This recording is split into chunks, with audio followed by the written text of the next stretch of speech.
स्वागत है झारखंडी हिंदी न्यूज पर। चलिए जानते हैं झारखंड की छोटी बड़ी सभी महत्वपूर्ण खबरों को। सीएम हेमंत सोरेन ने कहा, झारखंड सरकार सही गलत का आकलन करने के बाद ही कोई बिल लाएगी। मुख्यमंत्री हेमंत सोरेन ने कहा कि सरकार सही और गलत का आकलन करने के बाद ही कोई बिल लाएगी। उन्होंने यह बात विधानसभा परिसर में लैंड म्यूटेशन बिल पेश नहीं होने से जुड़े मीडिया के सवालों के जवाब में कही। उन्होंने कहा कि लोगों के सुझाव पर सरकार गंभीरता से विचार करेगी। इससे पूर्व यूपीए विधायक दल की बैठक विधानसभा स्थित मुख्यमंत्री के कार्यालय कक्ष में हुई। इस दौरान सत्ता पक्ष के विधायकों ने भी एक सुर में लैंड म्यूटेशन बिल के मौजूदा स्वरूप का विरोध किया। बैठक के बाद संसदीय कार्य मंत्री आलमगीर आलम ने कहा, जो त्रुटियां बताई गई है सरकार उसे दूर करने के बाद ही निर्णय लेगी। वहीं वित्त मंत्री डॉक्टर रामेश्वर उरांव ने कहा कि बिल को रीड्राफ्ट करने की जरूरत है। रूस ने अब दुकानों से कोरोना की दवा बेचने की दी मंजूरी, डॉक्टर का प्रेस्क्रिप्शन जरूरी। रूस ने कोरोना वायरस के हल्के और मध्यम लक्षणों वाले मरीजों को कोरोनावीर नामक दवा बेचने की मंजूरी दी है। अगले हफ्ते से दवा की दुकानों से डॉक्टर के पर्चे पर यह दवा खरीदी जा सकती है। पहले सिर्फ अस्पतालों में भर्ती मरीजों को ही यह दवा देने की मंजूरी दी गई थी।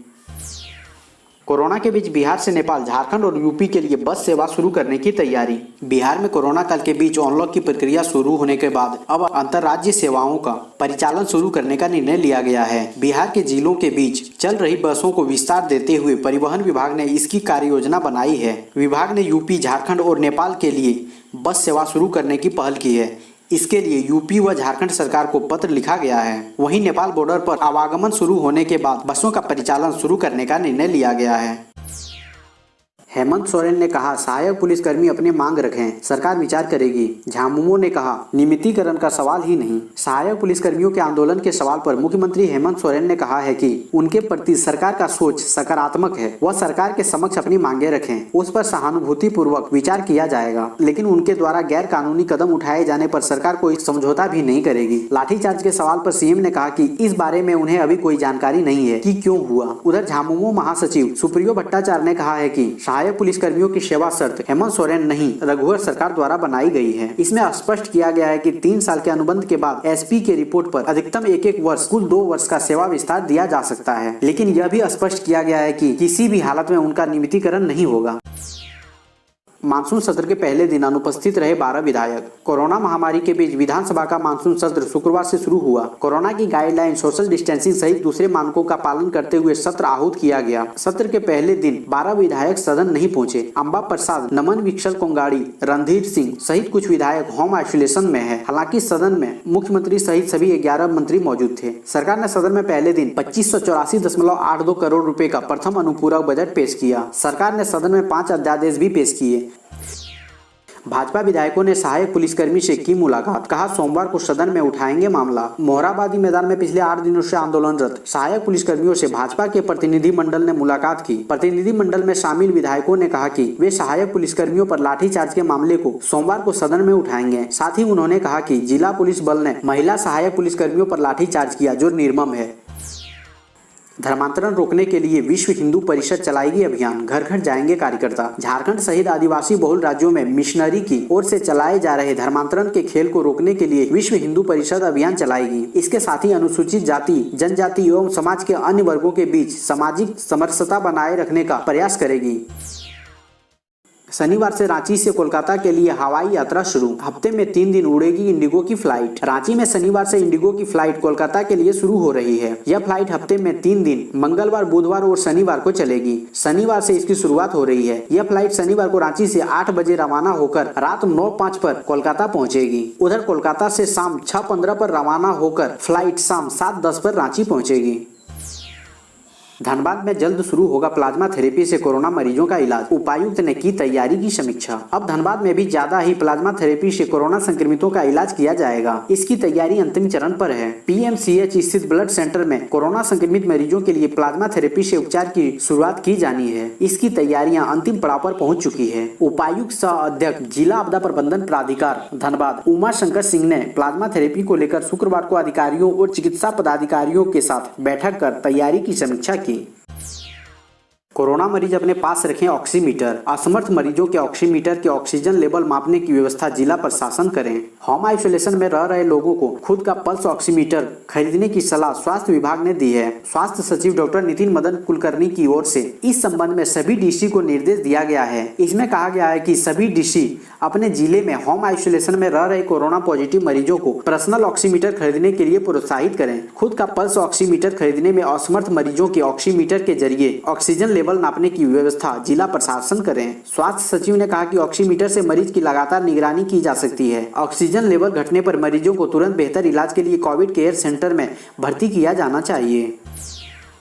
कुपोषण समाप्त करने के लिए 6 महीने में दीदी बाड़ी योजना से 5 लाख परिवारों को जोड़ा जाएगा। यह कहना है आराधना पटनायक का। ग्रामीण विकास विभाग के सचिव आराधना पटनायक ने कहा कि राज्य में कुपोषण को समाप्त करने के लिए मनरेगा और JSLPS के माध्यम से दीदी बाड़ी योजना शुरू की जा रही है। इस योजना के माध्यम से 5 लाख परिवारों को 6 माह में जोड़ा जाएगा। आराधना पटनायक शुक्रवार को मनरेगा योजना की वीडियो कॉन्फ्रेंसिंग के माध्यम से समीक्षा करते हुए पदाधिकारियों को यह जानकारी दी।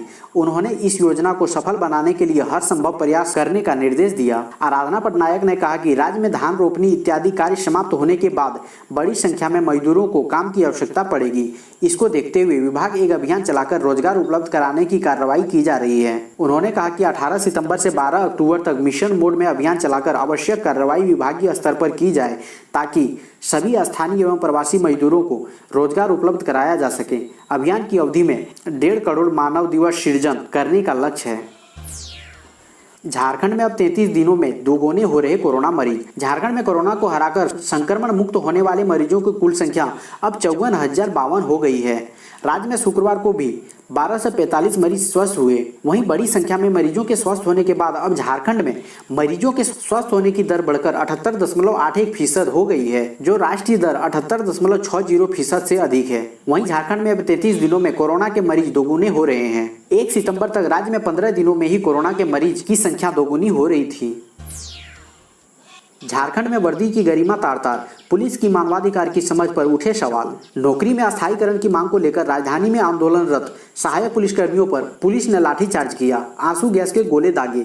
यह स्थिति शर्मनाक है। पुलिस द्वारा पुलिस की ही भूमिका निभाने वालों पर की गई इस कार्रवाई का संदेश बेहतर नहीं है। इससे एक और अपराधियों का मनोबल बढ़ेगा, जो पहले से ही इन सहायक कर्मियों को कम महत्व देते रहे हैं। वहीं जनता में भी सहायक पुलिसकर्मियों के तौर पर काम करने वालों के प्रति विश्वास कम होगा। भले ही सहायक पुलिसकर्मी अस्थायी हो, लेकिन दायित्व तो वे भी कानून व्यवस्था को संभालने का ही निभाते थे। जब अपने इन साथियों पर ही पुलिस लाठीचार्ज कर सकती है तो समझा जा सकता है कि पुलिस महकमे का अपने ही तंत्र पर नियंत्रण कमजोर है। उसे मानवाधिकार की सामान्य समझ तक नहीं है। भाजपा नेता बाबूलाल मरांडी ने सीएम हेमंत सोरेन पर लगाया बड़ा आरोप। भाजपा विधायक दल के नेता बाबूलाल मरांडी ने कहा कि राज्य का खजाना खाली कर मुख्यमंत्री के परिवार का खजाना भरा जा रहा है। प्रदेश में राजस्व स्रोतों पर लूट मची है। मरांडी में भाजपा विधायक दल की बैठक के बाद पत्रकारों से बातचीत के दौरान यह आरोप लगाया। मरांडी ने कहा कि प्रदेश में बालू, पत्थर और कोयला का अवैध खनन बहुत बढ़ गया है। यहीं से राज्य का खजाना भरता है। थानेदार अवैध खनिजों वाली गाड़ियां को पकड़कर पैसा लेकर छोड़ देते हैं। यह बिना ऊपर के सह के नहीं हो सकता है। बिहार, बंगाल और उड़ीसा की सीमा पर इस तरह गाड़ियों को धड़ल्ले से देखा जा सकता है। उन्होंने यह भी कहा कि सरकार जमीन माफियाओं को संरक्षण देने के लिए लैंड म्यूटेशन बिल ला रही है। लैंड म्यूटेशन बिल के वापस लेने तक भाजपा सदन नहीं चलने देगी। ITI में रिक्त पदों पर नियुक्ति को लेकर जाने क्या कहा झारखंड हाईकोर्ट ने। झारखंड हाईकोर्ट ने राज्य में सभी ITI संस्थानों में रिक्त पदों को जल्द भरने का निर्देश दिया है।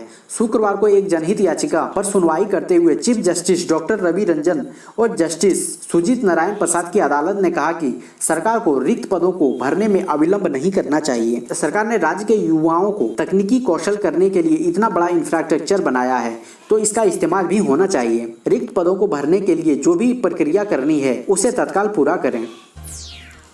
सहायक पुलिसकर्मियों ने मंत्री मिथिलेश ठाकुर को सुनाई खरी खोटी। सरकार के प्रतिनिधि बन पहुंचे थे वार्ता करने। पिछले कई दिनों से रांची के मोरहाबादी मैदान में आंदोलन कर रहे सहायक पुलिसकर्मी से वार्ता करने पहुंचे झारखंड सरकार के मंत्री मिथिलेश ठाकुर को खूब खरी खोटी सुननी पड़ी। मंत्री मिथिलेश ठाकुर सरकार के प्रतिनिधि के रूप में सहायक पुलिसकर्मी से मिलने मोरहाबादी पहुंचे थे। मंत्री ने कहा कि वर्दी पहनकर नेतागिरी और आंदोलन करते हो किसी ने यह नहीं कहा कि वर्दी पहनकर आंदोलन करना गलत है। इस पर महिला कर्मियों ने कहा कि वर्दी किसी के बाप की नहीं है, अपने पैसे से खरीदा है। वर्दी पर लाठीचार्ज और आंसू गैस के गोले दागे गए, तब वर्दी का ख्याल नहीं आया। वहीं गढ़वा के एक युवक ने कहा कि सरकार द्वारा बार बार यह कहा जा रहा है कि 3 साल के कॉन्ट्रैक्ट पर हमने साइन किया है, इसको कैसे बदला जाए। तो सर आप ही बताइए, जब संविधान में संशोधन हो सकता है तो क्या राज्य सरकार मेरी नियुक्ति को लेकर कुछ बदलाव नहीं कर सकती है। इस पर मंत्री सब कुछ ठीक होगा यह कहकर निकल गए।